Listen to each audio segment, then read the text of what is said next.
Bonjour à tous, bienvenue dans ce nouvel épisode d'Inspiré. Aujourd'hui, j'ai le plaisir de recevoir Kevin Aubert. Salut Kevin. Salut Fabien. Tu es docteur en ingénierie biomécanique, tu es également chercheur, entrepreneur et mentor, c'est bien ça? C'est bien À ça. 28 ans, Ouais, j'ai rien oublié. c'est bien ça, c'est bien ça. On va dérouler un petit peu ton parcours. Mes premières questions un peu traditionnelles. Comment tu expliquerais ton métier ou tes métiers de manière ludique à un enfant de 5 ans? Ah, c'est une bonne question. C'est vrai que j'ai plusieurs casquettes pour le coup. Presque que j'ai eu au fur et à mesure de ma carrière, ou du moins de mon parcours actuellement. Quand je dis actuellement, en fait, actuellement, mon objectif, moi, pour un enfant de 5 ans, je dirais que c'est de réussir à aider les personnes au plus possible, apporter de la valeur, et notamment sur certains sujets que je maîtrise, notamment on verra ensemble, mais la prise de décision. Et simplement, comment faire en sorte d'apporter au maximum de la valeur aux personnes, de les deux maximum. Donc, un enfant de 5 ans, je dirais, voilà, dans la cour de récréation, tu vois, tu as différentes personnes qui peuvent avoir des problèmes. Et ben, peut-être que toi, tu peux résoudre un de leurs problèmes. Et donc, du coup, c'est d'aller voir ces personnes-là, comprendre ce qui peut être pertinent pour eux, et du coup, répondre au maximum à leurs interrogations, à leurs questions, un maximum de valeur pour résoudre le problème spécifique que les jeunes de la cour de récréation peuvent avoir. Comment était ta scolarité enfant? Quel a été ton parcours et ton cheminement pour arriver jusqu'à faire ces études très supérieures? C'est ça, pas très supérieur, je sais pas, mais en tout cas, quand j'ai commencé, pour le coup, quand j'étais à l'école, j'étais pas forcément un très bon élève. J'étais un élève assez turbulent, on va dire. J'étais ce fameux élève qui peut être un peu énervant, qui a des bonnes notes, mais qui en même temps fait un peu le bazar. Ouais, j'ai fait les trois bêtises gentilles, mais voilà, j'étais juste pas le premier de la classe, quoi. Ou alors je l'étais, mais pas forcément en travaillant comme un dingue. Je me suis dit, tiens, en fait, au fur et à mesure que j'ai avancé dans mon parcours, en fait, je suis pris de passion pour la mécanique, la biomécanique, d'abord. En fait, c'est à ce moment-là où je me suis vraiment mis à fond dans les études. Et donc, c'est aux alentours de la licence 3, où pour le coup, j'ai vraiment senti qu'il y avait un truc qui m'attirait sur ce côté d'évoluer, de booster ses connaissances. J'ai commencé à me renseigner sur de nombreux sujets, me passionner par la mécanique, la biomécanique. Et là, pour le coup, je suis devenu un bon élève, quoi. Et j'ai commencé vraiment à organiser mon temps, organiser mes recherches, organiser mon temps en compétences sur différents sujets. Et donc là, je suis devenu voilà, un meilleur élève que ce que j'étais auparavant, mais dans l'enfance, ouais, pour le coup, j'étais pas forcément l'élève modèle de la classe, quoi. Comment tu t'es passionné à ça? Ça a été l'histoire d'une rencontre, l'histoire de la lecture d'un bouquin, d'un documentaire. Qu'est-ce qui t'a amené cette flamme et cette envie? Alors, sur la partie biomécanique, là où j'ai une expertise en recherche, en fait, j'ai eu une blessure quand j'ai eu 17-18 ans à l'épaule, luxation à répétition de l'épaule. Donc j'ai eu ce qu'on appelle une butte articulaire, donc grosso modo une vis dans l'épaule pour tenter qu'elle arrête de se déboîter. Et c'est là en fait où j'ai commencé à avoir le contact avec le monde médical et la compréhension de qu'est-ce qu'est une articulation, comment ça fonctionne, comment on peut la réparer, comment on peut venir l'optimiser, ainsi de suite. Et donc j'avais toujours cette petite chose en tête. Et quand au fur et à mesure, moi j'ai avancé vers des formations d'ingénieur en mécanique, puis ensuite j'ai fait une super rencontre qui est d'une personne qui est devenu mon directeur de thèse, qui du coup lui était plus spécialisé en mécanique, mais biomécanique, donc la mécanique pour l'étude du corps humain. Et donc au fur et à mesure de projets comme ça d'étudiants en stage, je me suis rendu compte que ce que je voulais, c'était pas connaître la mécanique des avions, des voitures, mais connaître la mécanique des humains, parce que j'avais ça en tête depuis que mon épaule a été cassée. Et donc c'est comme ça que s'est développée cette passion au fur et à mesure avec les échanges avec cette personne fantastique qui est devenue mon directeur de thèse. Et donc oui, c'est ce passé-là, cette expérience un peu forte de chirurgicale, puis après des rencontres que j'ai pu avoir qui m'ont amené après ouais, à vraiment me prendre de passion par ce côté de la biomécanique, qui après était le pas pour pouvoir entrer dans l'entrepreneuriat. Avant de parler entrepreneuriat, donc tu as fait licence plus un master en ingénierie. Est-ce que tu peux nous expliquer en quoi ça consiste le parcours et ce qui t'a inspiré dans cette voie-là? Ouais. Pour le coup, j'ai toujours été assez bon en maths. Euh, Initialement, je voulais faire de l'audiovisuel, pour le coup. Eh ben, on est deux. C'est ça, voilà. Alors, par rapport à des péripéties au niveau de mon collège, les dossiers envoyés en retard, tout ça, j'ai pas pu aller dans le lycée qui était spécialisé dans l'audiovisuel dans ma ville.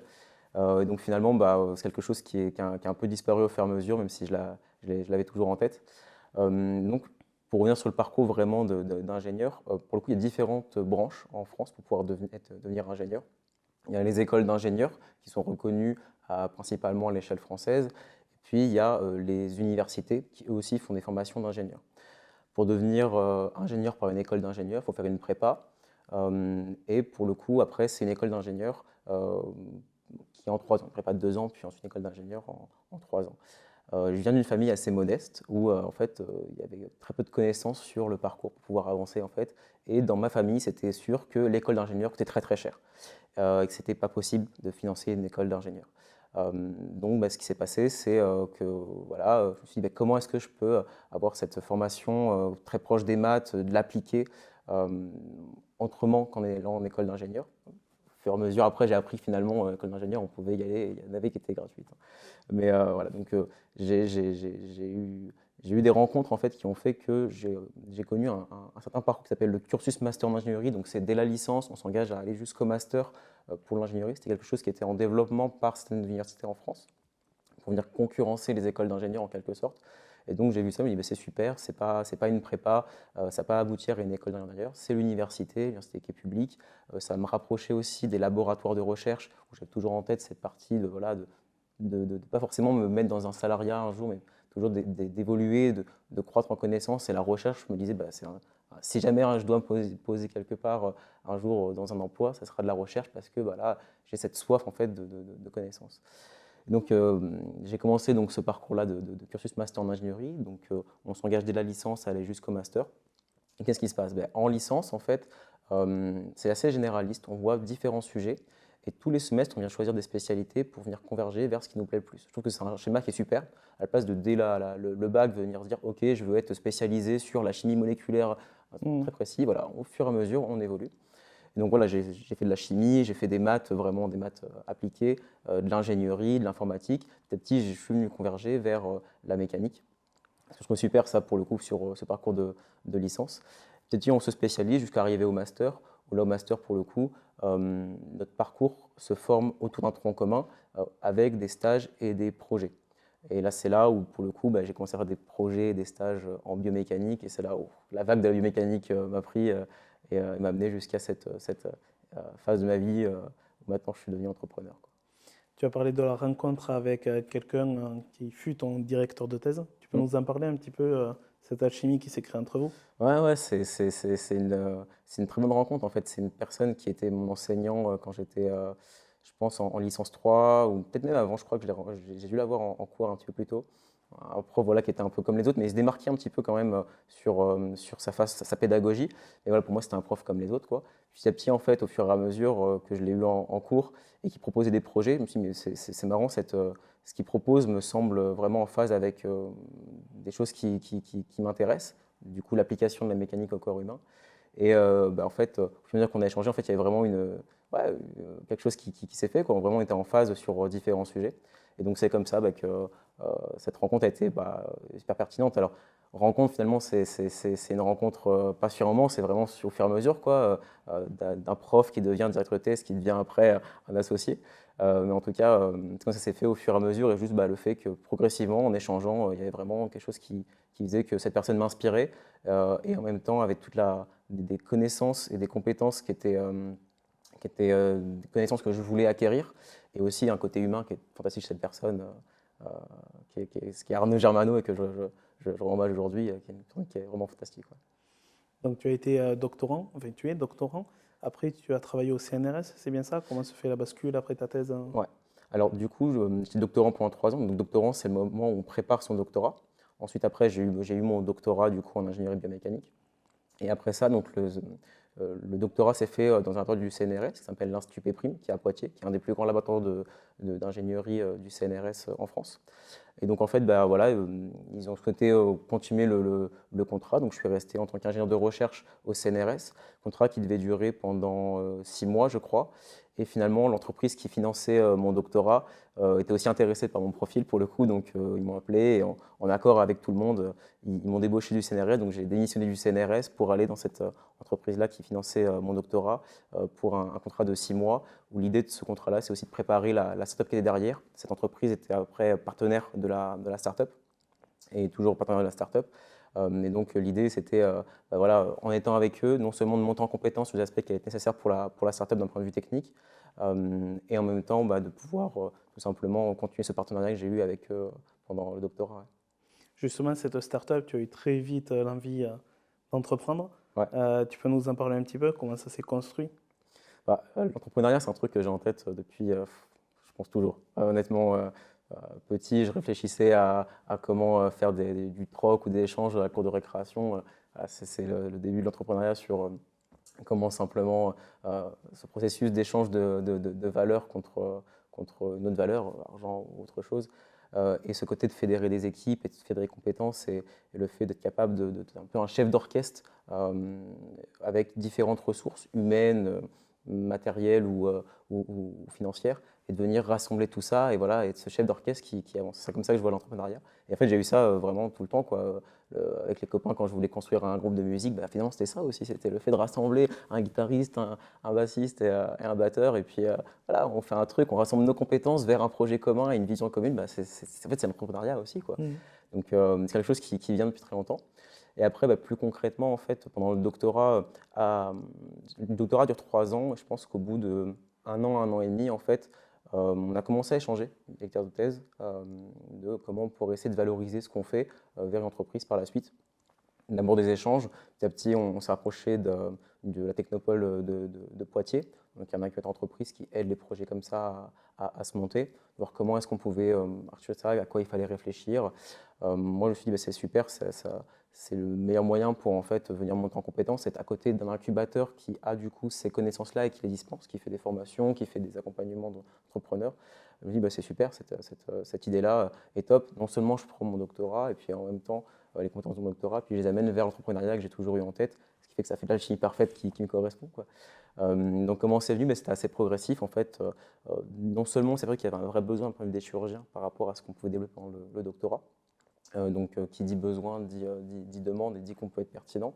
Et puis après, bah, cette envie aussi de venir en faire quelque chose qui n'est pas juste un outil qu'on met dans un tiroir d'un laboratoire, mais vraiment quelque chose qu'on va venir mettre sur le marché qui est vraiment utile. Moi, j'ai vraiment ce côté-là où je veux que les choses soient utiles. Et je me suis dit, bah, le meilleur moyen de le rendre utile, c'est de le mettre à disposition au travers d'une entreprise que malheureusement, bah, quand c'est dans un tiroir du laboratoire, bah, il y a des choses géniales qui sont dans les laboratoires, j'en suis témoin, mais qui en fait, bah, s'il n'y a pas le côté marketing, en fait, un truc génial qui ne trouve pas son utilisateur, bah, ça reste un truc génial qui est dans un tiroir, quoi. C'est un peu triste, mais c'est comme ça. Donc je me suis dit, bah, pour pouvoir le valoriser, en fait, il faut l'amener vers une entreprise. Et donc c'est comme ça qu'on a créé ce projet avec mes directeurs de thèse. Puis ensuite, on a rassemblé d'autres personnes pour après construire ce projet à 5, où on a rassemblé différentes compétences pour créer ce projet qui était EasyTwin et qui est toujours EasyTwin. Au final, une association à 5, Ouais. comment tu arrives à avoir, enfin, comment vous arrivez à avoir ce rôle de chef d'orchestre dont tu parlais tout à l'heure, hein, Ouais. quand tu crées un groupe de musique, à trouver aussi bien la cohésion et que chacun y trouve son équilibre et sa place. Ouais, tout à fait. Bah, c'est vrai que 5 associés, ça peut paraître beaucoup hein, pour une boîte, mais il n'empêche que là, chacun avait en fait des compétences spécifiques qui étaient vraiment intéressantes. On avait un chirurgien qui était aussi un de mes directeurs de thèse, un chercheur en biomécanique qui, lui, avait toute la connexion avec le monde laboratoire, avec le CNRS, une personne qui était plus businessman, vice-président d'une boîte américaine, qui voilà, avait tout le côté business, mais qui ne pouvait pas se mettre forcément à temps plein en fait, sur le fait de monter la boîte, qui était aussi mon mentor sur plein de sujets. Et une autre personne qui est avocat en propriété intellectuelle, donc ce qui est hyper important aussi lorsqu'on développe de la technologie. Et puis moi-même, donc, qui fédérait tout ça, qui avait de la compétence technique, donc capable après de l'enseigner en quelque sorte et de la déléguer à aux personnes qu'après on a recrutées. Mais donc, bah, comment ça se passe? Pour moi, en fait, en tant que chef d'orchestre, en quelque sorte, comme je disais tout à l'heure, ma vision, c'était vraiment d'identifier chacun des valeurs de l'équipe, de valoriser chacune des valeurs de l'équipe et de voir comment cette valeur de chacune des personnes peut créer une valeur plus grosse en la rassemblant. Donc, pour pouvoir faire ce travail-là, en fait, il faut une relation privilégiée avec chacun d'entre eux et en même temps, sur les moments où on est tous là, capable d'avoir un échange qui est très construit. D'avoir des personnes associées étaient tous des personnes qui humainement ont une très grosse force humaine. Donc, on a réussi à construire ces choses-là de façon très intelligente.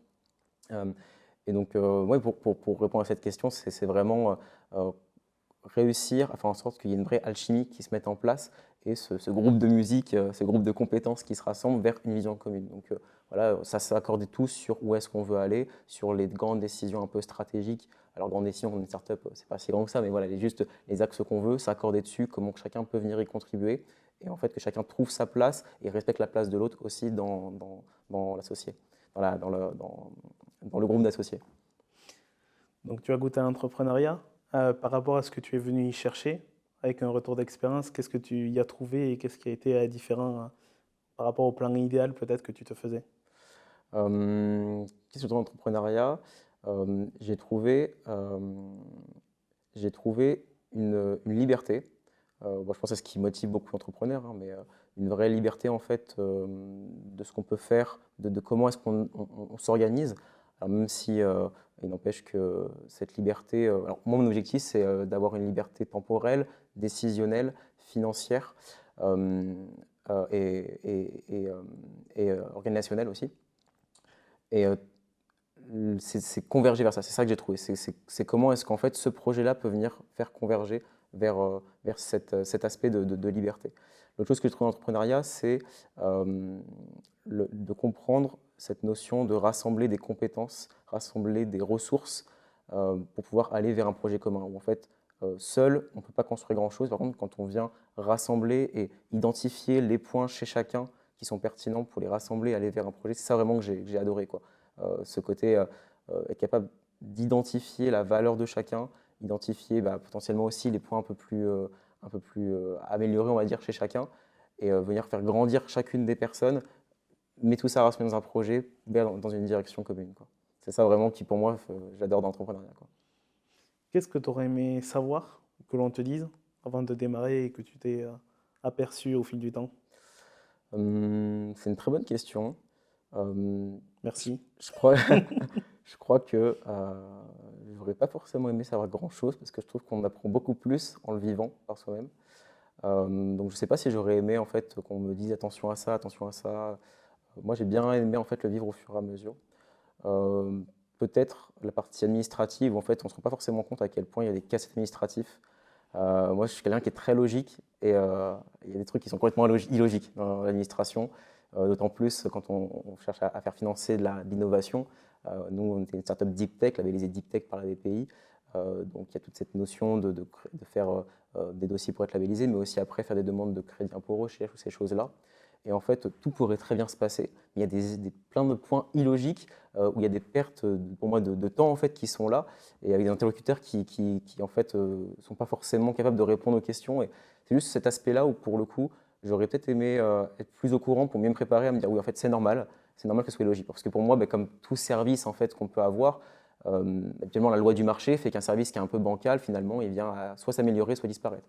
Et il y a voilà, certains services publics qui sont un peu moins logiques, structurés et efficaces. Et en fait, juste voilà, être au courant que c'est normal, ça va prendre du temps, plus de temps que c'était un prestataire ou quelque chose, c'est normal, c'est partie du jeu et il n'y a pas de souci là-dessus, juste il faut le prendre en compte. Peut-être ça que j'aurais aimé savoir. Autrement, toutes les expériences un peu que j'ai pu avoir et la vision que j'ai maintenant, je pense que c'est bien aussi de le vivre par soi-même pour vraiment la communiquer. C'est comme ça que moi je fonctionne, après tout le monde ne fonctionne pas comme ça. C'est normal de prendre plus des raccourcis. Moi j'ai bien aimé justement le fait de parfois me prendre des petits murs et me dire oh, c'est super, c'est bien, on va l'escalader du coup.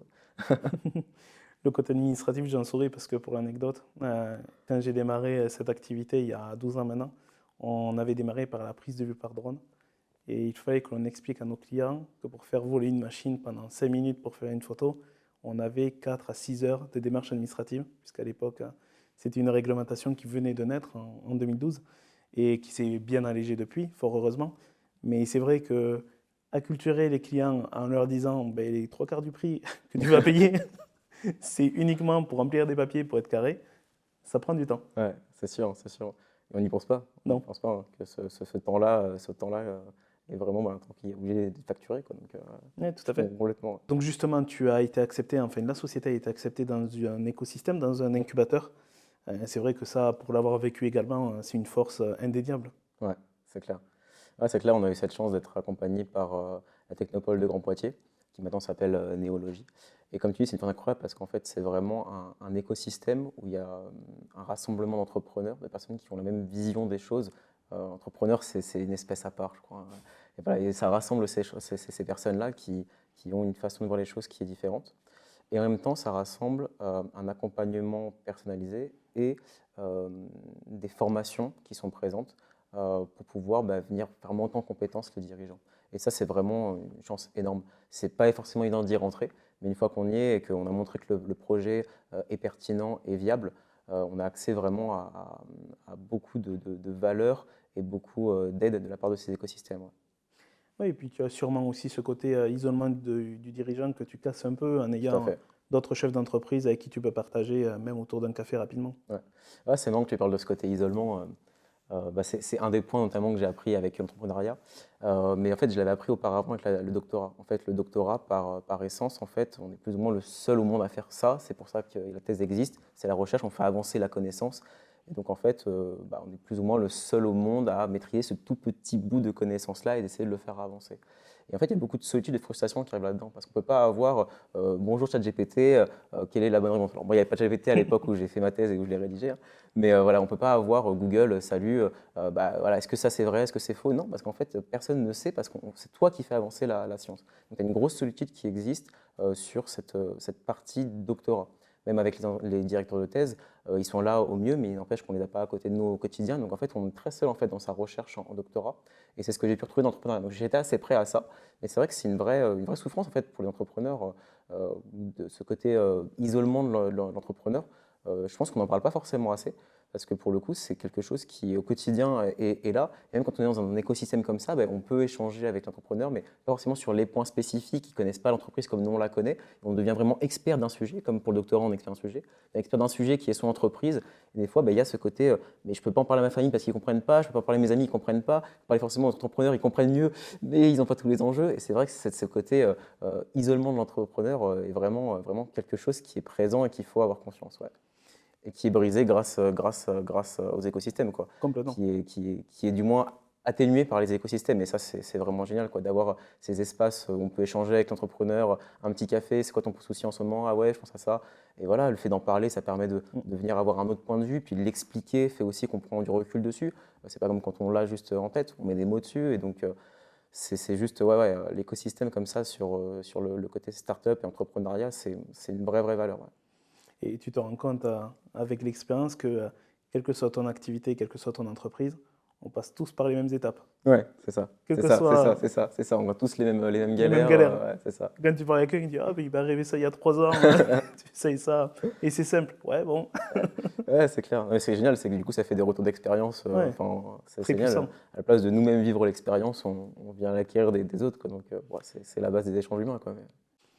Justement, tu as fait le lien entre le doctorat et l'entrepreneuriat sur cette décision et des orientations stratégiques que tu as, parce que c'est très solo, tu l'as Ouais. expliqué, de préparer une thèse. Comment tu crées cette mixture? Comment tu visualises ça pour justement te donner une orientation et décider aussi? Ouais, ouais, totalement. Ouais. Ah ouais, il y a des vrais enjeux en fait, donc, autant sur le doctorat que sur l'entrepreneuriat. En fait, c'est comment à partir de petits paramètres qu'on peut avoir, alors que ce soit le doctorat sur des mesures qu'on a fait et comment leur donner une logique, de la consistance et en faire quelque chose pour après donner une direction et puis écrire un document qu'on appelle une thèse, quoi. Et sur l'entrepreneuriat, c'est tous les différents paramètres qu'on peut avoir, les idées qu'on peut avoir, les tendances du marché, les compétences spécifiques que nous on a, comment rassembler ça pour prendre une décision. Et en fait, l'idée, c'est vraiment d'avoir une sorte de processus interne et en même temps qui est factuel pour pouvoir prendre ces décisions-là, quoi. Du coup, ouais, moi je me spécialise maintenant en prise de décision comme tu le sais, donc je n'avais pas forcément ça pendant le doctorat et je l'ai développé au fur et à mesure avec le doctorat puis l'entrepreneuriat. Mais l'idée en fait, c'est qu'on est tous en fait gorgés de biais, c'est-à-dire qu'on est des humains avec toutes les qualités et les défauts que chaque humain a. Et en fait, on est gorgé de biais qui nous font faire des décisions qui sont un peu aberrantes, des décisions ou des intuitions qui ne sont pas forcément correctes. Tu vas connaître les différents biais qu'on peut avoir, être capable de les contourner, et puis après d'avoir vraiment un processus, quelque chose qu'on a intégré et auquel on se tient, parce que vu que naturellement on est pris par des biais, il faut du coup vraiment s'appliquer à éviter ces biais-là et d'avoir quelque chose qui nous permet de les éviter. Donc le processus, en fait, c'est simple, hein, c'est de réussir à rassembler différents paramètres, leur donner de la consistance avec un système de questions qu'on se pose ou de réflexions qu'on va avoir. Ensuite, ça va être de se définir les différentes options qu'on peut avoir face à nous. Spécifier les options, pareil, pour venir dynamiser en fait toutes les options qu'on peut avoir, il y a différentes astuces qui existent. Ensuite, c'est venir évaluer ces options. quelles sont la pertinence de ces options, les tester, valider les hypothèses, quelles sont les hypothèses que j'ai derrière. Ensuite, c'est venir faire son choix. Donc faire son choix, c'est venir se dissocier de la partie émotionnelle, être le plus raisonné possible. Et après, la partie se préparer à avoir tort, ce qu'on appelle préparer à avoir tort, c'est-à-dire mettre tout ce qu'il faut en place au cas où si on s'est trompé. Toutes les parachutes qu'on met en place au cas où si on s'est trompé. Et ça, c'est aussi vrai sur le doctorat où voilà, quand on se dit, OK, je vais faire cette expérimentation, c'est comme dans le doctorat où on se dit, tiens, je vais faire cette expérimentation. Ouais, mais elle peut prendre 6 mois l'expérimentation, donc voilà, c'est une vraie décision qu'il faut prendre. C'est comme l'entrepreneuriat, OK, je vais prendre ces nouveaux axes, on va recruter, on va mettre du budget. Voilà, il faut réussir à prendre ces décisions-là. Et en fait, au quotidien, on fait des micro-décisions qui font la différence. Alors, bien sûr, il y a des grosses décisions stratégiques, comme celles que je viens de dire. En fait, il y a aussi toutes les petites décisions au quotidien. Et en fait, c'est ça qui fait la différence, d'après moi, dans l'entrepreneuriat, c'est quand on est capable de prendre toutes ces bonnes décisions et à chaque fois de changer ce cap-là pour aller vers la direction qu'on souhaite. Et c'est ça qui, derrière, donne les réussites qu'on peut imaginer. Donc, ouais, moi, c'est quelque chose que moi, je me suis pris de passion pour ça, sur la partie organisationnelle et pris aux décisions, parce que j'ai vu en fait la différence que ça pouvait faire de faire des bonnes décisions au quotidien et de savoir faire des bonnes décisions lorsque c'est le moment où c'est stratégique. Et en fait, maintenant, c'est quelque chose qui me passionne et que ouais, j'ai pu développer du doctorat jusqu'à l'entrepreneuriat et jusqu'à aujourd'hui maintenant, où c'est la valeur que j'apporte maintenant aux personnes, quoi. Transition tout trouvé. Donc, tu as quitté il y a quelques semaines l'entrepreneuriat où tu as le rôle de présidence, c'est ça, sur la startup. Et tu es vraiment à temps plein sur cet accompagnement sur l'art de la décision. Ouais. C'est intéressant ce que tu dis parce que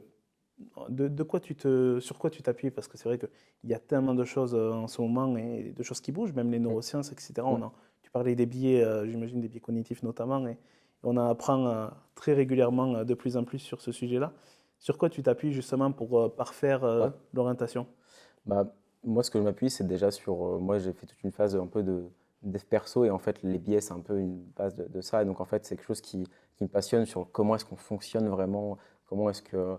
Voilà, là, je m'intéresse à la biomécanique, qui est en fait le mouvement mécanique, le mouvement physique. Mais après, je m'intéresse aussi à la mécanique, en fait, de comment on fonctionne d'un point de vue cognitif. Et donc, c'est sur ça que je m'appuie, c'est sur tout ce que j'ai pu apprendre à ce sujet-là. Moi, je me suis fait plusieurs bouquins sur ce sujet-là et puis après, je l'ai appliqué dans mon quotidien. Donc, moi, je m'appuie sur ces sujets-là. Je m'appuie aussi sur tout ce qui est la théorie de la prise de décision. Donc, en fait, finalement, les grands dirigeants, quand on devient entrepreneur, qu'on commence à avoir une équipe, notre mission principale au quotidien, c'est de prendre des décisions. Alors, oui, on va avoir certaines tâches spécifiques où on est expert, mais en fait, un entrepreneur, pour moi, c'est quelqu'un qui prend des décisions. Décisions au quotidien de quel est le logo qu'on va mettre sur la tasse, mais aussi des décisions plus grandes qui sont quel investissement on va faire. Et donc pour moi, en fait, la décision, c'est vraiment quelque chose qui est clé pour réussir dans l'entrepreneuriat. Et donc, pour pouvoir développer cet axe-là, je me suis dit, OK, il faut que je me renseigne sur le sujet. Quand j'ai commencé à vouloir être entrepreneur, donc vers le milieu de mon doctorat, il faut vraiment que j'arrive à développer ces compétences-là. Et c'est comme ça, en fait, que je me suis renseigné, j'ai appliqué pour moi-même, j'ai conseillé d'autres personnes qui du coup, ont aussi appliqué pour eux-mêmes. C'est comme ça que j'ai structuré maintenant cette expérience, cette connaissance modeste, mais voilà, cette connaissance-là sur la prise de décision. Ouais. Donc maintenant, tu as une société, on te suit sur les comptes, on les mettra en description, Art de décider. Ouais. Quel est l'art justement de la décision? Comment tu l'expliquerais? Comment tu le résumerais? Ouais, alors l'art de décider, pour moi, c'est l'art de prendre une décision par rapport aux paramètres qu'on a actuellement face à soi. C'est-à-dire qu'une décision, pour moi, enfin pas complètement, mais elle peut être décorrélée du résultat. C'est-à-dire que si tu me dis, tiens, je prends la décision d'investir 10 000 balles sur le Bitcoin, et c'est une réussite, super, mais est-ce que c'est une bonne décision? Parce que la décision, elle implique aussi sur le process et sur les raisons pour lesquelles tu as pris la décision. Et en fait, si jamais tu prends cette décision 100 fois de suite, quel est le pourcentage de chance en fait, que ta décision soit réellement tout le temps le même résultat? Et en fait, c'est un peu ça l'art de décider, c'est de réussir à augmenter la probabilité que la décision amène à un bon résultat. Ce que je veux dire par là, c'est que certains font des coups de poker et voilà, ils font une décision. Je vais te faire l'analogie justement. Le poker. Ouais, on pourra en discuter après parce que j'ai des personnes du coup qui font du poker qui me contactent justement pour améliorer leur décision. Mais voilà, quelqu'un qui fait un coup de poker entrepreneurial, qui a pris une décision et bim, ça a eu des bonnes conséquences. Mais au quotidien, c'est pas ça en fait. On n'a pas tous de la chance. Quand on prend une décision, il y a le facteur chance. Et du coup, c'est comment maximiser la probabilité que la décision qu'on prend ait des conséquences positives. Et pour ça, en fait, il y a le fait, comme je disais tout à l'heure, de rassembler les différents paramètres qu'on a à notre possession, les analyser, venir éviter tous les menaces qu'on peut avoir. C'est ça, en fait, le processus de décision, c'est être capable avec tout ce jeu de paramètres, réussir à dire, OK, on prend cette décision, la probabilité que ce soit la bonne décision, la meilleure décision est la plus élevée, tout simplement. C'est maximiser les chances que la décision soit la bonne. Moi, c'est ça, alors, de décider. Je suis avec des probas, en fait, au final. Oui, c'est ça, c'est ça.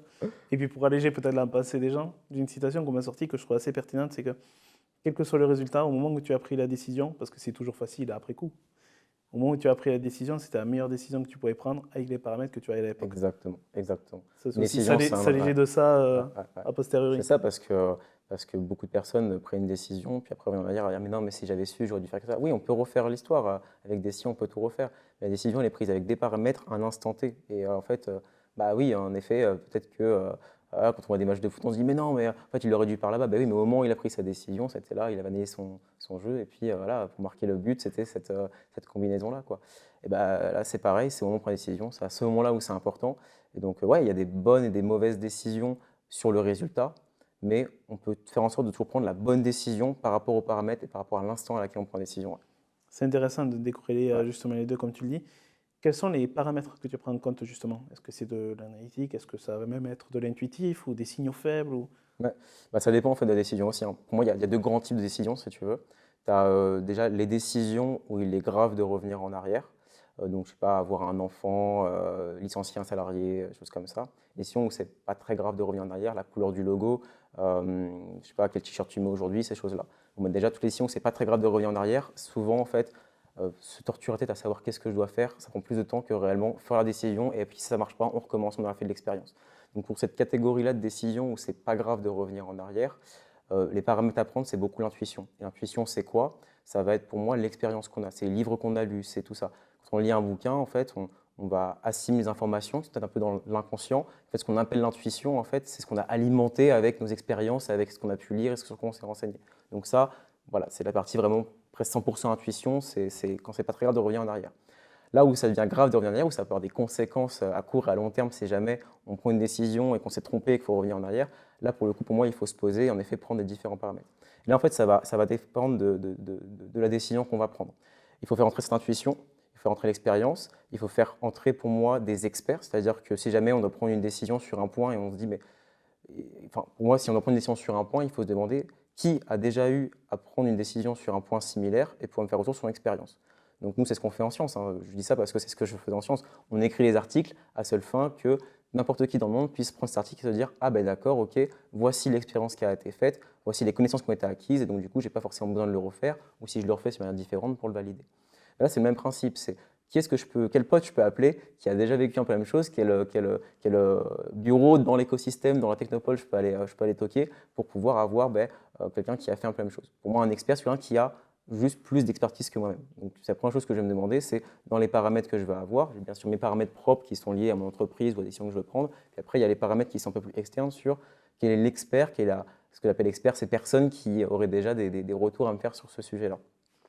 Donc ça, c'est vraiment les paramètres pour moi qui sont des paramètres un peu factuels. C'est mes indicateurs, en quelque sorte, mes KPI si jamais c'est dans l'entreprise, mais ça peut être aussi d'autres facteurs si jamais c'est des décisions moins entrepreneuriales. Il y a le fait d'aller chercher de la compétence externe et après le fait de se dire, OK, si jamais la compétence externe ne me permet pas de m'aider, c'est de soi-même venir se poser les options et de venir évaluer ces options. L'évaluer, c'est peut-être évaluer ses hypothèses, peut-être faire des petits tests. C'est-à-dire que dans le recrutement, ce qu'on voit actuellement, c'est que les personnes, elles ont une banque de CV, et puis elles font un entretien, et après elles choisissent, ah ben, oui, je l'aime bien, il parle bien. Mais pour moi, cette décision-là, elle est erronée en fait. Là, pour le coup, il faudrait faire un test, tout simplement. On prend un cas particulier, un truc qui dure un quart d'heure, une demi-heure, ou qui correspond assez bien à la raison pour laquelle on veut recruter la personne, à la tâche que la personne va faire. On lui fait faire, en fonction du résultat, ça met de classer de façon objective les différents candidats. Là, c'est un exemple, voilà. On avait différentes options, ces différents candidats. On avait des informations externes qui sont les CV, lettres de motivation. Et puis peut-être que ce n'est pas suffisant, et donc du coup, on va venir tester. Donc là, c'est l'autre point, c'est de venir tester vraiment ses options et ses hypothèses. Et à partir de là, on commence à avoir quand même des choses qui sont intéressantes. Non seulement les paramètres qu'on a, des compétences externes, valider les hypothèses et faire des tests. Et de là, on commence quand même à avoir différents paramètres qui sont intéressants. Il y a deux questions sur ce Ouais. que tu as dit qui m'intéressent. La première, c'est quel est le parallèle que tu fais, parce que tu l'as abordé notamment sur le recrutement, entre le subjectif et l'intuition. Mm. Et la même chose, quelle nuance tu fais entre l'expérience et l'expertise? Pour moi, c'est assez similaire en fait. C'est-à-dire que tout ce qui est subjectif, c'est ce qui dépend de notre propre interprétation, qui est vraiment interne et qui est du coup, pour le coup, avec ces biais-là. Et pour le coup, l'intuition, peut-être, si je devais y mettre une nuance, l'intuition va vraiment être quelque chose qui est basé vraiment sur notre passé, sur toutes les expériences qu'on a pu avoir, mais qui vient alimenter la subjectivité en fait. C'est ça qui aussi qui le rend subjectif. Ouais, c'est le Les, parallèle que les- tu les disais tout deux à l'heure sont, qui est les deux sont assez intéressant. intriqués, ouais. L'intuition avec l'expérience et ce que l'on a vécu justement notamment, sur ce Ouais. côté qui paraît intuitif mais qui en fait ne l'est pas forcément. Mm. Et très bien. Et entre l'expérience et l'expertise? L'expérience et l'expertise, alors, euh, déjà, il y a pour moi la partie expert, euh, c'est assez subjectif là pour le coup par rapport à où est-ce qu'on se situe nous. Pour moi, encore une fois, l'expert, c'est juste un qui est plus expert que nous. C'est-à-dire que si jamais mon fils veut être boulanger, l'expert, c'est le boulanger du coin. C'est pas le top chef, le pâtissier vraiment incroyable. C'est juste quelqu'un qui est plus expert que moi sur le sujet. Donc moi, quand je définis expertise, c'est ça. Après, il y a plein de notions d'expertise sur le fait de soit contrôler son sujet ou de maîtriser son sujet. Ça aussi, c'est quelque chose qui est intéressant. Pour moi, il y a une vraie différence entre le contrôle et la maîtrise. Pour moi, le contrôle, c'est le fait voilà, d'avoir des grilles et de venir cocher. Et la maîtrise, c'est justement d'être tellement expert qu'en fait, on peut se lâcher des grilles et en fait, même s'il y a un souci qui arrive, on maîtrise son sujet. Le fait de contrôler un environnement ou de maîtriser un environnement, c'est deux choses qui sont, à mon sens, différents. Où, voilà, si on est ici, si on contrôle l'environnement, c'est la tasse doit être pile poil à cet endroit-là. Voilà, tout est très, très contrôlé. La maîtrise, pour le coup, ça va être plus le fait que, non, c'est bon, je suis à l'aise. Même si jamais il y a un petit truc, je vais rebondir, ça va aller. C'est ça la différence. Donc, dans l'expertise, pour moi, je regroupe ces deux choses-là avec la maîtrise qui est pour moi au-dessus du contrôle. Et après, sur l'expérience, tu me disais, en fait, ça l'alimente. En fait. Tu veux dire expérience dans le sens expérimental scientifique ou expérience dans le sens le vécu, le Les passé? deux. Les deux, ouais. Bah, Autant euh, profiter de ton parcours assez ouais. large. Alors, l'expérience, pour moi, c'est s'appuyer sur le réel, sur le concret. Qu'est-ce que c'est faire une expérience en science? C'est de venir créer un environnement qu'on maîtrise, qu'on contrôle même, pour le coup, qu'on contrôle, et de venir faire varier différents paramètres pour voir le résultat qu'on peut avoir dans la vraie vie. C'est ça l'expérience. Lorsqu'on vit une expérience, ce qui se passe, c'est que dans la vraie vie, on a confronté à une épreuve, une étape, quelque chose, et du coup, on voit les conséquences. Nous-mêmes, on a vécu la chose, les conséquences, et du coup, c'est la vraie vie. Donc pour moi, l'expérience, à proprement parler, c'est juste confronter au réel, d'un point de vue scientifique ou d'un point de vue juste au quotidien. Là, j'acquiers mon expérience. Après, tu me demandais la différence entre l'expertise et l'expérience, pour le coup. Euh, on peut avoir des expériences sans être expert, en quelque sorte. Pour moi, l'expert a non seulement la partie confrontée au réel, mais il y a aussi la partie analyser cette chose-là et venir lui donner du sens. C'est-à-dire que oui, je peux faire l'expérience de différentes choses, mais derrière, il faut que je sois capable et de l'intégrer et de le comprendre et idéalement même de le réexpliquer. Et ça, pour moi, c'est là où on arrive dans l'expertise. C'est qu'on a cette capacité à partir d'une constatation, d'une expérience, de venir vraiment se l'assimiler, la comprendre et être capable même de la retransmettre derrière. Donc, heure de décider, avec tout ce que tu as agrégé, comment est venue cette envie de vouloir accompagner les gens et ce besoin même? Ouais, ah ouais, vraiment ça, c'est vraiment un besoin. Ouais. Moi, j'ai toujours eu cette idée de vouloir aider et apporter de la valeur aux personnes. En fait, il s'avère qu'avec l'entreprise que j'avais, la start-up, comme je disais tout à l'heure, dans un incubateur d'entreprise, qui rassemble différentes entreprises et qui est là pour les pousser. Et donc, c'est des zones comme ça où il y a un écosystème, puis il y a des lieux qui sont communs, les salles de pause, salles de café. Et puis, on échange souvent dans ces lieux entre entrepreneurs.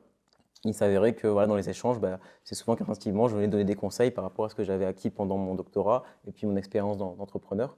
Et puis ces conseils, ils tournaient, ils revenaient. Puis des fois, on venait me voir pour plus de la partie structuration, organisation. Et puis en fait, mon bureau devient drôle, les gens venaient toquer aussi pour avoir des conseils. Et on m'a commencé à me dire, mais tu professionnalises pas cet aspect de venir aider les entrepreneurs avec des conseils, ce que moi, j'avais pas forcément en tête, même si voilà, j'avais en tête de vouloir aider les personnes et de venir faire du one-one, vraiment échanger avec eux. Mais c'est vrai qu'on m'a soumis cette idée-là. À un moment donné, l'incubateur entreprise dans lequel j'étais m'a aussi proposé un poste, voyant, bah, voilà, c'était un peu cette effervescence, mais voilà, cette demande qu'il pouvait y avoir, m'a dit, bah, est-ce que tu ne serais pas intéressé, toi, pour voilà, accompagner les entreprises sur ce côté prise de décision, structuration, organisation, optimisation de l'activité. Et en fait, je me suis dit, bah, en fait, c'est vrai, c'est ce que je kiffe, quoi. C'est ce que j'adore, en fait, avoir ces échanges-là avec les entrepreneurs, pouvoir, bah, comme je le peux, leur donner, leur communiquer mon expertise, ma connaissance sur le sujet. Et donc, c'est comme ça que je me suis dit, bah, je veux accompagner les personnes sur l'entrepreneuriat, mais ça, voilà, c'est un peu trop vague. Quel axe je peux donner pour vraiment apporter ma touche sur ce côté conseil en entrepreneuriat? Et de ma conversation que la décision est l'élément clé pour moi de la réussite entrepreneuriat. Un entrepreneur, quelqu'un qui prend des décisions au quotidien, et ben, je me suis dit, bah, pourquoi pas axer sur les conseils que je donne au quotidien qui sont plus liés à la prise de décision pour après que ce soit le pas vers le fait qu'en effet, je peux aussi accompagner sur la structuration, l'optimisation, le développement d'une activité. Je me suis dit, bah, pourquoi pas en fait le professionnaliser réellement. Et c'est comme ça que j'ai créé de décider, où j'ai commencé d'abord tout simplement à mettre des vidéos sur Instagram où voilà, je donnais ma façon de voir les choses, des petits conseils, des petites astuces, des petites méthodes. Petit à petit, en fait, ça a commencé à aussi prendre un petit peu plus de poids sur les réseaux, alors très modestement, mais quand même des personnes qui venaient me contacter. Puis comme ça, j'ai eu la chance d'avoir mes premiers clients vraiment sur cette partie accompagnement d'entrepreneurs. Maintenant, je suis très content voilà, où je peux en vivre grâce à cette décision que j'ai prise de venir m'axer sur la prise de décision et sur le fait d'aider les entrepreneurs sur le développement de leur activité. Quels sont les blocages que tu vois de façon récurrente, justement, chez un entrepreneur notamment, sur cette prise de décision? Ouais. Alors, il y a beaucoup de personnes qui ont un syndrome de l'imposteur. Ça, c'est très commun. Et qui, en fait, pour eux, ne sont pas forcément légitimes à venir prendre telle ou telle décision ou se disent, ah ben non, mais moi, je ne peux pas axer mon développement dans ce sens-là. En fait, l'idée, c'est de rendre très factuel les choses. C'est-à-dire que, indépendamment des sentiments que chacun peut avoir, peut-être regarder en fait les cartes qui sont sur la table et de venir concrètement dire voilà les compétences que tu as, les connaissances que tu as, voilà, la direction que tu veux donner. Peut-être qu'actuellement tu ne sens pas une légitimité, mais les cartes qui manquent, là, on peut très bien les acquérir en fait. Donc voilà, quelle stratégie on met en place pour que les cartes qui manquent, tu puisses les obtenir. Que ce soit du recrutement, que ce soit de se former, que ce soit de venir faire appel à des personnes qui sont externes. C'est tout cet aspect-là de, quand on doit prendre une décision, donner un nouvel axe, on a les paramètres qu'on a en nous et les paramètres qu'on peut créer aussi pour pouvoir aller dans une direction. Et la décision d'aller dans une certaine direction, certaine vision, est couplée avec la décision de venir alimenter les ressources pour aller dans cette direction-là. C'est le premier principal truc que je vois, c'est les personnes comme ça qui ont le syndrome de l'imposteur ou qui sont aveugles, pas aveugles, mais du moins qui manquent de visibilité sur en fait les cartes qu'ils ont et les cartes qu'ils peuvent développer. Tu parlais du syndrome d'imposteur, on en a parlé dans un épisode précédent justement avec Jérôme Fernandez, donc ça va faire le lien. Par rapport au syndrome d'imposteur, c'est vrai que ça concerne beaucoup de chefs d'entreprise. Quels sont les paramètres et ta définition justement là-dessus de ton regard sur ce syndrome-là qui touche une majorité d'entrepreneurs? Ouais, j'y suis aussi. L'idée des syndromes de l'imposteur, moi, mon regard dessus, c'est que c'est quelque chose qui est assez bénéfique en fait sur certains aspects, quoi. C'est-à-dire que ça nous pousse aussi à être meilleur que ce qu'on se voit. C'est-à-dire que beaucoup de personnes ont des énormes réussites et se sentent encore non légitimes.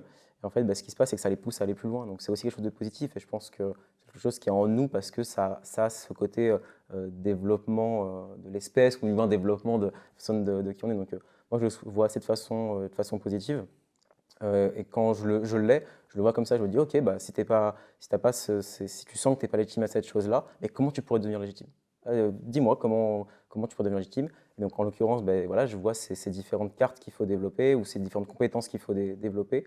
Je me dis, ok, ça me pousse en fait. Je me dis, voilà, si jamais tu n'es pas légitime, dans ce cas-là, maintenant il faut le devenir, quoi. Donc c'est facile à dire bien sûr et pas forcément à faire. Mais c'est ça le regard que j'ai. Moi, c'est le regard vraiment où ça veut être un vrai moyen de se booster et de se motiver. Après, évidemment, ça, c'est la relation que j'ai avec moi-même, mais après, c'est de voir la relation que les gens peuvent avoir aussi avec. Et pour le coup, un imposteur, c'est quelque chose qui peut être très limitant, en fait, au final. Les personnes qui voilà, se limitent dans leur propre choix, leur propre parcours, parce qu'ils ont ce syndrome de l'imposteur-là. Et là, bah, c'est comment faire pour venir les aider là-dessus. Et là, bah, ce que je disais tout à l'heure, c'est en fait vraiment factualiser les choses, quoi. C'est-à-dire bah, concrètement, ouais, donc, pourquoi tu n'es pas légitime et venir travailler cette chose-là. Qu'est-ce qui te rend non légitime? Quelles sont tes croyances limitantes à ce sujet-là? Venir débunker les différentes croyances limitantes. Puis après, bah, si jamais il y a des choses qui sont vraiment réelles, parce qu'il y a des fois où réellement on n'est pas légitime forcément, bah, si tu veux le devenir, si ta vision c'est de devenir légitime, comment est-ce qu'on peut avancer? Qu'est-ce que tu peux développer pour obtenir cette légitimité? Et là, du coup, ça devient quelque chose de motivant. Donc, moi, ma relation elle est comme ça. C'est ce que j'essaie d'apporter aussi aux personnes. C'est bah, s'il y a ce syndrome de l'imposteur-là, c'est comment on prendre et le retourner pour être une force au lieu d'être un frein. Voilà, c'est vraiment cet aspect-là. On a nos croyances limitantes qui sont nos freins, et puis on va avoir toutes nos moteurs et les choses qui nous motivent. Et hop, il faut que ça passe de l'autre côté sur les choses qui nous poussent et qui nous motivent. Ce qui est intéressant, c'est que ce syndrome d'imposteur, donc tu le vois sur le côté challenge, tu vois sur le côté aussi qu'est-ce qui manque pour que tu te sentes légitime. Mais tu as aussi, je trouve, une troisième facette pour en avoir discuté avec d'autres, où tu as tout ce qu'il faut, mais pour autant tu ne te sens quand même pas légitime. Par exemple, pour avoir discuté sur ce sujet-là, une personne qui, moi, de mon point de vue extérieur, a toute légitimité sur le métier qu'elle fait, mais en fait, parce que c'est simple pour lui, c'est pas normal. Ouais. Donc en fait, il n'a pas délivré assez pour se sentir légitime sur la situation. Ouais. Ouais, je vois ce que tu veux dire. Ouais. Mais ça, après, c'est la valeur travail dans le sens labeur, quoi. Mm. C'est-à-dire que lorsqu'on a cette valeur travail dans le sens labeur, donc dans le sens difficulté, tâche qui doit vraiment être difficile et que on fait son travail au quotidien, mais que pour nous, je ne travaille pas si jamais c'est pas difficile, bah ça, pour le coup, ça correspond à ce que tu me dis là, quoi. C'est cet aspect de, bah, en fait, c'est excellent ce qui est produit, mais vu que c'était facile, bah, en fait, non, c'est pas assez, il faut que je fasse plus. Bah, ça, c'est une notion vraiment des valeurs qui sont intégrées dans le système un petit peu de la personne.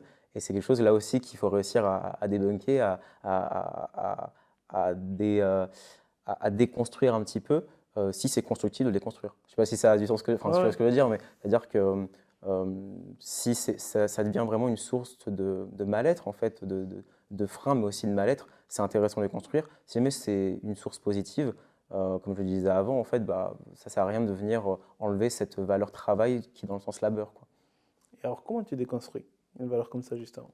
Ouais, bah, c'est un vrai travail de développement personnel et de développement personnel qui peut se faire accompagner, quoi. C'est de venir, en fait, très concrètement, se poser des séries de questions sur bah, quelles sont mes valeurs. Moi, c'est quelque chose que je propose dans mon accompagnement pour ceux qui le souhaitent, c'est pour faire une cartographie, en fait, de l'entrepreneur. C'est-à-dire que pour moi, quand on est entrepreneur, on doit gérer des ressources. Et bien, soi-même, en tant que dirigeant, on est une ressource entreprise. Et en fait, l'idéal, c'est de bien connaître toutes ces ressources, donc y compris soi-même.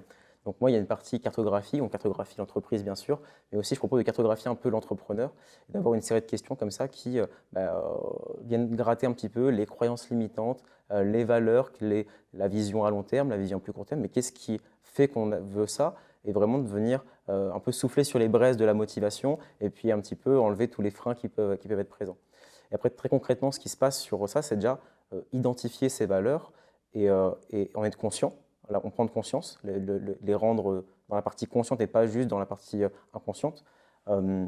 C'est qu'il y a une phrase qui dit tant que vous ne rendrez pas conscient l'inconscient, vous appellerez ça le destin. Mais c'est un petit peu ça en fait. C'est que lorsqu'on vient prendre conscience en fait des choses qui sont un peu notre inconscient, déjà on va pouvoir retravailler dessus et puis ce sera plus en fait une sorte de fatalité, quoi. Et, euh, et pour moi, la première étape, c'est vraiment en prendre conscience. Et puis ensuite, après, c'est de venir travailler sur, bah, OK, j'ai cette valeur-là qui est labeur-travail, par exemple, mais comment je peux la remplacer? Peut-être que ça peut être le dépassement de soi. Donc, du coup, de remplacer ce côté difficulté au travail par un dépassement de soi qui est plus général et qu'en fait, qui est plus forcément sur du travail où je dois m'acharner et faire des difficiles, plus sur un dépassement de soi, sur du sport, sur des relations qu'on essaie de venir rendre encore meilleures, toutes ces choses-là. Donc, c'est venir peut-être remplacer ces différentes valeurs-là. Un autre trait de personnalité que tu dois avoir pas mal parmi les personnes que tu accompagnes, peut-être le perfectionnisme. Ouais, tout à fait. Tout à fait. Perfectionnisme. Bah, perfectionnisme, c'est un grand sujet, hein. En fait, il y a différents types de perfectionnisme pour moi. Il y a trois grands types de perfectionnisme. Le premier, c'est le perfectionnisme qu'on a envers soi-même. C'est lorsqu'on a des attentes élevées envers ce que nous on réalise. Il y a le perfectionnisme envers les autres. C'est lorsqu'on a des attentes élevées envers les autres personnes que soi. Et le combo?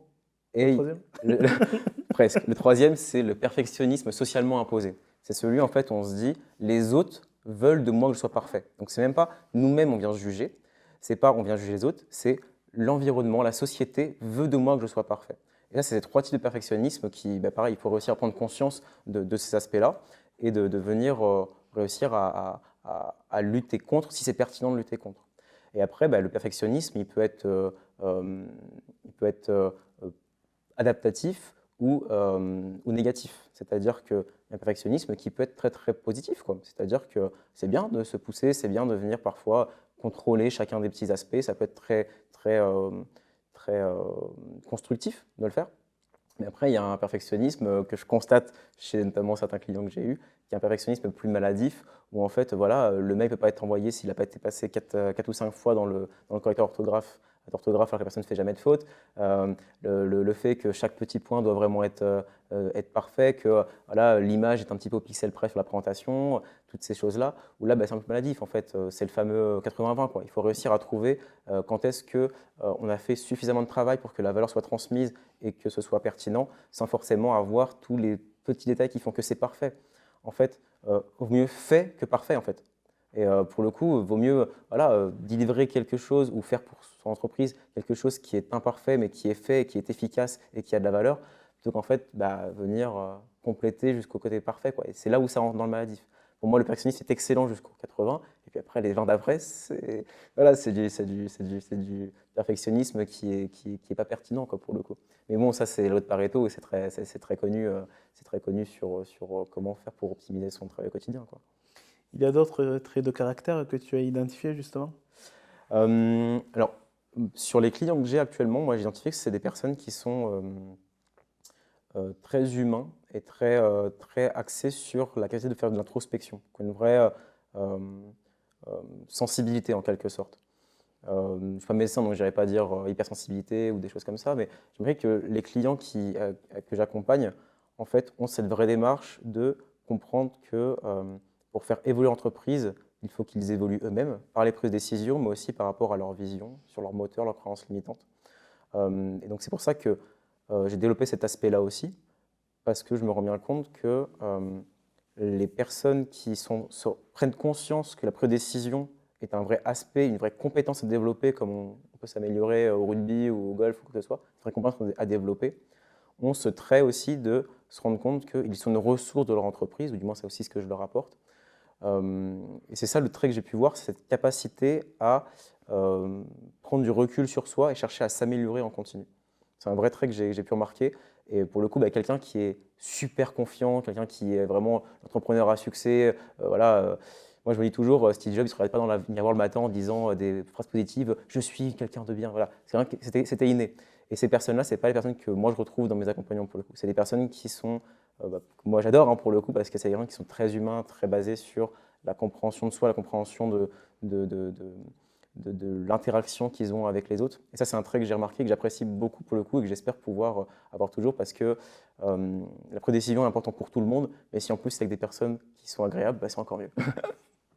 Quels sont les livres qui t'ont inspiré, livres un peu coup de cœur ou quoi que ce soit, euh, ou des recherches que tu as faites qui t'ont aidé là-dessus? Alors on a parlé des neurosciences aussi tout à l'heure, on peut en reparler parce que j'imagine ça fait partie des sujets. Pendant mon doctorat, en fait, ce que je lis en principal, c'est de la science. Quand je rentre à la maison, si je lis des livres, c'est vraiment parce que pour moi, ils vont me faire monter en compétence sur certains aspects. Donc, c'est là où j'en ai lu quelques-uns. Mais moi, j'ai toujours le réflexe de ne lire quasiment pas de romans. En fait, quand je lis un livre, je lis pour apprendre plus que pour me divertir, pour le coup. Et c'est en ce sens-là où, en fait, voilà, quand je rentrais à la maison après mon doctorat, si je lisais un livre, il fallait que ce soit efficace parce que j'avais pas cette envie de relire pour juste me divertir. Lire, pour moi, c'est quelque chose qui est de l'apprentissage. Mm. Voilà, c'est déjà cette relation qui est un peu particulière avec la lecture. J'ai la même. Ouais. Et, euh, et, euh, et après, ben, en ce qui concerne les livres qui m'ont un peu inspiré, j'ai beaucoup aimé des livres que j'ai lus il y a un petit bout de temps maintenant, mais bah, qui sont des trucs un peu fondamentaux, enfin, ou du moins que beaucoup d'entrepreneurs lisent. Hein. Père riche, père pauvre, c'est des choses qui voilà, permettent d'avoir une vraie vision. Moi, bah, comme je disais, j'avais pas forcément une famille très aisée, donc j'avais pas du tout cette vision-là de l'entrepreneuriat et de comment est-ce qu'on peut construire des assets enfin des actifs et ces aspects-là. Donc ça, voilà, premier pied sur l'éducation financière. Après, sur l'aspect plus neurosciences, bon, je ne sais pas si c'est vraiment le mot, mais du moins sur le fonctionnement. J'ai beaucoup apprécié Getting to the Yes, donc, un livre de négociation, je n'ai pas le titre en français, mais voilà, un livre sur la négociation qui permet de comprendre un petit peu comment on fonctionne sur la partie négociation. Après, les prise de décision, c'est Decisive de Chip and Down, et pas leur nom de famille d'ailleurs, mais voilà, le livre Decisive, donc, en français, le titre doit être ça va prendre des bonnes décisions, quelque chose comme ça, il se retrouve assez facilement. Après, moi, j'ai le trait qui fait que je retiens très mal les noms des gens et des choses. Et en fait, je lis vraiment pour attiser mon intuition. C'est-à-dire, voilà, ce qu'on dit tout à l'heure. C'est-à-dire que je vais lire des livres assidûment. Certains, c'est des livres vraiment où je les lis avec des post-it, quoi. Les livres décisives ou personnel MBA, c'est des choses que je lis vraiment avec des post-it. Mais il y a aussi des livres que je lis tout simplement pour aiguiser mon intuition. C'est-à-dire que je les fais entrer dans mon système. Je sais qu'ils sont là, mais après, je ne cherche pas forcément à les connaître, à savoir, être capable de redire que je les ai lus ou vraiment avoir une bibliothèque énorme. Voilà, j'ai ma Kindle, ils sont dedans, ils ont été lus. Et en fait, même si je suis capable de ressortir tout ce qui est dedans, ou de ressortir vraiment des phrases clés, pour moi, les grandes idées ont été acquises. Et c'est ça qui est important pour moi quand je lis, c'est de venir accumuler cette expérience, ou du moins à venir alimenter cette intuition. Donc, je n'ai pas forcément il y a un paquet de livres que je peux conseiller parce que pour moi, ils sont entrés dans le système et après, je ne les ai pas forcément gardés comme étant les livres que je veux retransmettre comme ça. Mais tu vois, comme ça, en parlant, j'ai Pouvoir illimité de Robbins. Bah, c'est des choses, voilà, je sais qu'il est là. Très souvent, par exemple, pour m'endormir, j'ai ce réflexe on met les choses en noir et blanc et puis on baisse le son et ça marche super bien, c'est incroyable. Et pour le coup, voilà, j'aurais pas eu l'idée de te le retransmettre comme ça, mais ça, c'est génial sur cette partie PNL qui montre un peu des fonctionnements ou du moins des astuces qui fonctionnent réellement, quoi. Sur les ancrages aussi, j'ai cet ancrage-là. Moi, quand je médite, j'ai toujours à partir du moment encore que je touche. Et je sais que si jamais j'ai un moment de stress, peut-être peut-être que je l'ai fait tout à l'heure sans forcément me rendre compte, je touche cet endroit-là et je remets dans mon état de sérénité. Et voilà, c'est des choses comme ça c'est pas vraiment des neurosciences parce que c'est plus des hacks Ouais, que vraiment de la ouais. compréhension. L'ancrage, le conditionnement, Ouais, c'est ça, qu'en c'est font ça. certains sportifs. Ouais, c'est ça, c'est ça. Bah, la préparation mentale, quoi. Enfin, c'est ce qu'on fait quand on visualise, hein. Vision à 10 ans, ok, bah, qu'est-ce qui est autour de toi? Moi, j'aime beaucoup faire le travail de demander au futur. C'est-à-dire que je vais me poser la question, voilà, tout s'est bien passé, tout est génial, la décision que j'ai prise est vraiment au top. Je suis dans, on va dire, 6 mois et tout vraiment au top. Qu'est-ce qui est autour de moi? Ok, je fais ces visualisations qui est autour de moi. Ça, c'est la partie visualisation. Mais après, il y a la partie aussi demande au futur, c'est-à-dire, ben, ok, qu'est-ce qui s'est passé pour arriver là? Quelles ont été les étapes? Et du coup, je vais aussi imaginer les étapes précédentes pour pouvoir aller de cette. Je suis à la situation finale et je regarde qu'est-ce qui s'est passé depuis le début. Et en fait, ces travaux-là de préparation mentale, de visualisation, en fait, c'est des choses je les ai, je ne sais pas forcément où je les ai apprises, je les retransmets et pour le coup, c'est des choses qui marchent super bien, quoi. Alors justement, Kevin, à quel point tu rêverais grand si tu savais que tu ne pouvais pas échouer? Ah, c'est une super question. Euh, bah, honnêtement, je ne sais pas si je rêverais grand. Euh, je rêverais libre, en fait. Ce côté, encore une fois, liberté géographique, liberté décisionnelle, liberté financière. Pour moi, c'est des choses qui sont vraiment des points qui vraiment, c'est ça qui me motive, c'est ça qui m'inspire, quoi. Donc, je ne sais pas si je voudrais forcément grand, avoir un empire et tout ça. Par contre, être libre et heureux, quoi. C'est un peu bateau, mais libre, heureux et aider les gens, en fait. Moi, c'est un peu ça. Alors, c'est vrai que c'est très enfantin, le monde des bisounours, mais ouais, si je peux être utile aux gens et qu'ils aient des sourires, qu'ils aient juste qu'ils ressortent avec quelque chose après que j'ai échangé avec eux ou après que j'ai travaillé avec eux, et qu'en parallèle de ça, je puisse moi être libre et qu'en plus ça puisse me rendre heureux avec ma compagne ou avec ma famille. Tout ça, ben, voilà, c'est le monde des bisounours, mais voilà, libre, heureux et rendre les gens heureux à leur tour, bah, ouais, c'est ça qui motive. Donc, ce ne serait pas forcément grand, mais ce serait cette utopie-là que j'ai en tête. Ouais. Et alors sur la situation actuelle que tu te vois aujourd'hui, quel conseil tu te donnerais à toi-même? Maintenant, là, Mm. moi, ce serait de persévérer. Persévérer, où en fait, c'est un travail de longue haleine. Et en fait, là, pour l'instant, tout se passe bien. Il y a des moments, forcément, ça va bien se passer. Et juste, le conseil que je donnerais, c'est voilà, Rome, c'est pas fait en un jour. Apprécie le process plus que le résultat. Et c'est vraiment, moi, j'adore en ce moment ce que je fais là. Aussi bien de créer du contenu sur les réseaux que d'accompagner les personnes. Les échanges que j'ai hyper constructifs et géniaux que j'ai avec les clients que j'accompagne. Les retours qu'ils me font, voilà, j'ai une des clientes qui m'a dit, c'est en train de changer ma vie professionnelle. C'est magnifique comme phrase, quoi. C'est-à-dire que non, je ne change pas sa vie parce que je ne suis pas dans son quotidien, mais je change sa vie professionnelle. Enfin, du moins, elle m'a dit que je change sa vie professionnelle.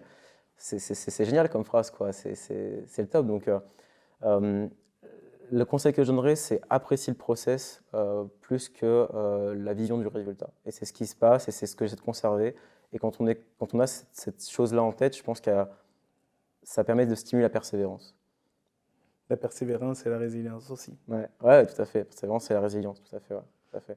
Sur la persévérance, généralement, on y pense quand c'est difficile. C'est ça. Donc, la résilience aussi, ouais, tout à fait. Ouais. C'est intéressant ce que tu dis parce que le leitmotiv de ce projet-là, du podcast, c'était de se dire si ça ne peut qu'inspirer une seule personne, alors c'est gagné. Ouais, génial, En fait, génial, j'adore, j'adore. tout Ouais. le temps passé, tout l'investissement qui soit, ben, comme tu dis, temporel, financier, structurel, etc. Mm. Si ça a une seule personne, ben, soit on a bien fait de le faire, quoi. Toi, tu me dises, ouais, si tu es d'accord de partager, quel est le meilleur conseil que tu aies pu recevoir, que tu aimerais transmettre maintenant aux personnes qui regardent ton podcast? C'est marrant, c'est ta question que j'allais te poser. Bon, on inverse les rôles, c'est ça? Bah, je veux pas, Non, c'est avec ton accord, enfin, comme tu le veux, quoi. le meilleur conseil, clairement, la résilience. Ouais. La résilience. Accepter qu'il va y avoir beaucoup de très hauts, beaucoup de très bas, mais qu'il faut s'en faire et continuer et persévérer, et toujours se souvenir le pourquoi, je pense. Pourquoi on fait ça? Et surtout se rappeler que l'on ait un pourquoi fort et qu'il soit vraiment utile. Pas un pourquoi uniquement dans l'aspect pécunier ou dans l'aspect liberté, mais quelque chose de plus global, entre guillemets. Ouais, la résilience. Ouais. Clairement, la résilience. J'ai l'habitude de dire, en fait, quand tu es salarié, voir la vie de façon sinusoïdale, comme notre rythme cardiaque en tant qu'humain évolue, donc des hauts, des bas. Quand on est salarié, on a des hauts, des bas, comme ça fluctue gentiment. J'ai l'habitude de dire quand on est entrepreneur, on a des très hauts, on a des très bas, Ouais. et par contre, la fréquence est beaucoup plus rapide. Ouais, c'est Et en clair. fait, c'est accepté, mais maintenant, c'est OK avec le temps, de se dire, il y a une très bonne nouvelle, je sais pas, moi, un contrat qui rentre, une interview qui se passe super bien, etc., ou quoi que ce soit. Tu es dans un état un peu de flow, tu vois, parce que tu sens que Ouais. ça va. Et en fait, maintenant, il faut accepter que le lendemain ou des fois l'heure d'après, Yes. paf, Ouais, tu, ouais. tu vas en prendre, tu vas en prendre. Ouais, c'est Donc, vrai. être résilient, c'est pour moi la clé numéro une. De toute façon, je crois qu'il y a une stat qui existe, enfin, je suis même sûr qu'il y a une stat qui existe en France où les entrepreneurs, en moyenne, c'est 2,7 ou 3,7 entreprises avant de réussir sa Ouais. boîte. Et en fait, les entrepreneurs qu'il existe aujourd'hui et que nous sommes, c'est pas parce qu'on est forcément les meilleurs, en soi, Mm. c'est aussi parce qu'on sait Ouais. être résilient et comme tu dis, se réorienter et faire les bonnes décisions, savoir Ouais. décider. Ouais, complètement. J'adore ta vision. Top. T'en as d'autres ou c'est bon? Ouais, bah, je peux en trouver d'autres, hein. Euh, Moi, j'ai une question pour toi, ouais, à ton vas-y. tour. Si tu te revois enfant ou ado, qu'est-ce que tu te dirais avec justement ce recul et ce bout de chemin parcouru? Euh, Déjà, on va retenir une chose. Un ado qui fait des conneries en classe peut finir doctorant et réussir dans sa vie. Donc c'est un beau message d'espoir pour certains. Ouais, ouais, réussite est conditionnée par comment la réussite, mais ouais, c'est ça, je vois Exactement. ce que tu veux dire, complètement. Ouais. Bah, qu'est-ce que je dirais à mon moi d'avant? Bah, en fait, c'est marrant cette question parce que moi, j'ai encore le réflexe de m'écrire des lettres au futur. Ouais. C'est-à-dire que depuis, je pense que ouais, j'ai 13-14 ans, en fait, j'écris des lettres que j'ouvre dans 2, 3, 5 ans, je me le définis. Donc je m'écris souvent au futur, mais c'est vrai que j'ai pas forcément le réflexe de m'écrire au passé. Donc c'est génial quand j'arrive à la date où je dois ouvrir ma lettre, je me lis, je me dis mais c'est incroyable, enfin quel idiot j'étais ou ouais, vision, je pensais déjà à ça à cette époque-là. Mais c'est vrai que c'est une super question parce que bah, comment je pourrais lui répondre si je devais lui répondre. Et j'ai ce truc qui revient un peu à ce que j'ai pu dire tout à l'heure, c'est que je sais pas si je dirais grand-chose, en fait. Je crois que je préférerais le laisser, en fait, euh, vivre ce que j'ai vécu, quoi. Je pourrais juste lui dire teste plein de choses. Teste aussi bien des aliments que des musiques, que de l'entrepreneuriat, que teste. Et, et il y a un moment donné où tu vas kiffer et tu te mets dedans. Et fais ça, teste. Et en fait, c'est ça, c'est-à-dire que c'est de trouver quelle est la zone dans laquelle on est content. Et je pense que ouais, c'est ça que je me dirais juste test. Voilà. Et Bien. toi, qu'est-ce que tu dirais du coup à l'ado que t'étais? Euh, alors, ça rejoint le test, mais ce serait plutôt s'autoriser. Ouais, ok. S'autoriser à. Parce qu'au final, comme tu dis, on se met beaucoup de barrières et moi, le premier, je m'en suis mis, je m'en mettrai probablement encore. Mais c'est s'autoriser à.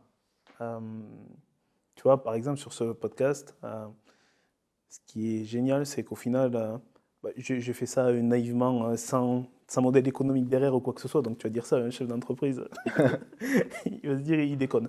Mais c'est vrai, au final, il n'y a pas d'économie financière derrière, etc. Mais par contre, s'autoriser à, ben, je trouve ça génial parce que ça m'a permis de faire des rencontres. Déjà, j'avais possibilité aujourd'hui, j'ai cette chance de connaître pas mal de monde parce qu'avec le temps, etc. Et d'avoir des personnes autour de moi qui sont pour moi hyper inspirantes et que j'adore pouvoir les mettre en avant, les mettre en lumière. Et aussi, en parallèle, d'avoir pu faire, grâce à ce réseau, de façon directe ou indirecte, comme avec toi, faire de super rencontres que je n'aurais pas pu faire sans ça, en fait. Ouais. Donc ça a été un moyen, et c'est un moyen de pouvoir s'autoriser à avoir des échanges hyper intéressants. Et moi, je trouve qu'on se nourrit des autres. Donc cet exemple en est concrètement le fruit et le sel de ce que je dirais à moi ado, en fait, c'est autorise-toi, en fait. Ouais, génial. Génial, ouais. Enlever toutes les barrières et juste y aller, quoi. Ouais, Au pire, ça marche. ouais, En c'est ça, fait, après ça marche. Ouais, c'est ça, exactement. c'est juste se dire, ben, au pire, ça marche. Ben, ok, donc Ouais, ça c'est va. clair, c'est clair. Mais c'est vrai qu'on a tous nos plafonds de verre. Mm. Euh, Et c'est avec l'expérience, comme tu dis, avec l'intuition et tout ça qu'on le travaille. Mais parler devant une caméra, c'est pas inné à tout le monde. Toi, tu le fais, bon, je le fais.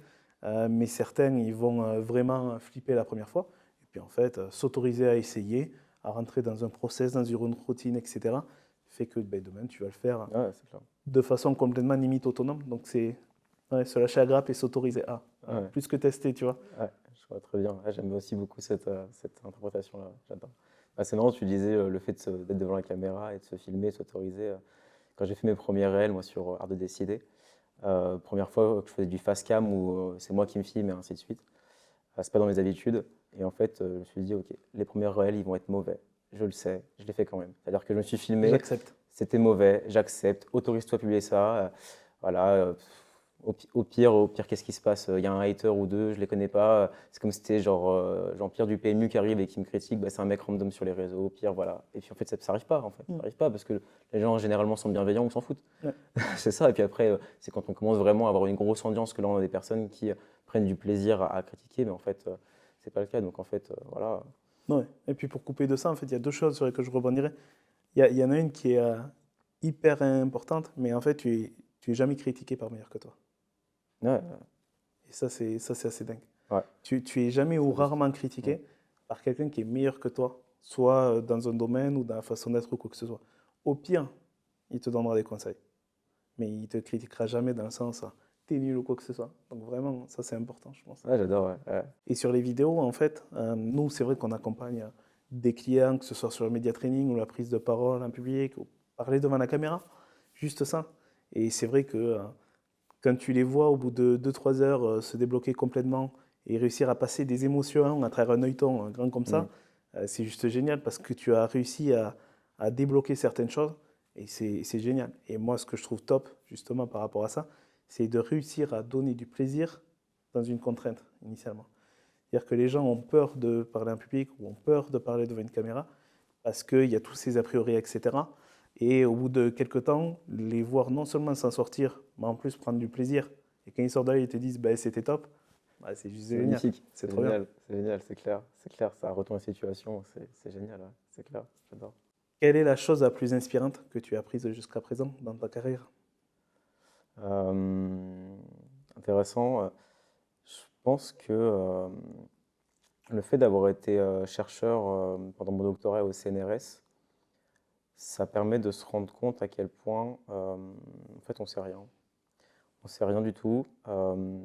Et que même quand on devient expert d'un sujet, je pense que j'étais expert, j'ai bossé pendant plusieurs années sur vraiment un petit point de la science. Ben en fait, il reste encore plein de choses à découvrir et à apprendre, quoi. Et de transmettre ça un peu à tout. C'est-à-dire, moi, je trouve très inspirant de se dire, en fait, il n'y a pas de fin. Et donc, du coup, bah, ouais, on peut marcher, courir, sprinter, en fait, on n'atteindra pas la fin. Donc, c'est génial, quoi. Le jeu dans lequel on est, c'est un open world, quoi. Il y a tout à découvrir. Et même quand on va vraiment très spécifiquement, très loin sur un sujet, et en fait, il y a encore beaucoup à découvrir, quoi. Et ça, j'adore. C'est vraiment ce qui m'inspire énormément. Et ce qui est top dans ce que tu dis, c'est que ça fait le lien avec le côté perfectionnisme dont on parlait tout à l'heure, ou aussi syndrome d'imposteur. C'est-à-dire que tu attends que ce soit parfait. Au final, à partir du moment où tu te rends compte qu'il n'y a pas de fin, Ouais. eh, arrête. C'est ça. Ouais, c'est clair, c'est clair, c'est clair. Facile à dire, mais Ouais, ouais, bien l'image est sûr, là. bien sûr, bien sûr. C'est facile à dire comme tu dis, mais c'est vrai que ouais, c'est totalement ça, quoi. On peut toujours faire mieux. On peut toujours faire mieux, mais on peut toujours aller plus loin, faire mieux, mais en fait, il n'y a pas de fin. Donc, autant se contenter vraiment du moment où c'est pertinent et efficace, quoi. Comment tu définirais ta philosophie de vie? Euh, La liberté. ouais, ouais, liberté et apporter du positif aux autres. Le partage, quoi. Enfin, partage aussi bien de connaissances que de bons moments, que cette partie, bah, ce qu'on fait là, quoi. Pour moi, c'est du partage, quoi. C'est-à-dire que cet aspect d'être libre et en même temps d'être dépendant des autres. C'est-à-dire que d'avoir une liberté qui va être sur la décision, le temps, les finances, mais en même temps rester dépendant des autres parce qu'en fait, ils apportent énormément. Euh, et on peut leur apporter beaucoup, et en fait, ça fait des émulations top, quoi. Enfin, c'est des bons moments, quoi. Et si je devais résumer ça en une phrase, je dirais juste, euh, ouais, passer des bons moments, en fait. Passer des bons moments. Pourquoi? Parce que ce que je disais tout à l'heure, c'était apprécier le process plus que le résultat. C'est passer des bons moments. Échanger avec les personnes, lorsqu'ils me donnent des conseils, c'est des bons moments. Lorsqu'on donne des conseils, c'est des bons moments. La famille, c'est des bons moments, même dans la difficulté, des choses à apprendre sur chacun, c'est des bons moments. Les amis, ma copine. Donc ouais, c'est juste des bons moments. Et puis quand on kiffe, en général, il y a des choses bien qui se passent derrière. Donc ouais, je dirais ça, des bons moments. Qu'est-ce qu'on peut te souhaiter pour la suite, Kevin? Bah, Ta lettre au futur, qu'est-ce que tu as écrit? Pardon. ce qu'on peut me souhaiter, bah après, d'un point de vue très, très, très factuel, les objectifs pour le développement d'entreprise, mais après, ce qu'on peut me souhaiter en règle générale, et ce que je souhaite aussi à tout le monde, hein, c'est juste d'apprécier qui on est, ce qu'on fait, et être heureux, quoi. Et de se sentir juste bien dans ses baskets, quoi. C'est ça pour moi ce qu'on pourrait me souhaiter, et ce que j'aimerais qu'il m'arrive, et ce que j'aimerais qu'il t'arrive aussi, juste être bien dans tes baskets, quoi. Merci. Merci pour ce moment. Merci pour cet échange. J'espère que tu as pris du plaisir. Ouais. Merci à toi, Fabien, pour cette invitation. C'était vraiment un énorme plaisir d'être ici, dans ce studio qui est genre impressionnant, magnifique. Et ouais, un grand plaisir d'avoir échangé avec toi. Avec plaisir. Et quant à moi, je vous dis à très bientôt pour un prochain épisode d'Inspiré. Merci à vous. Bonne journée.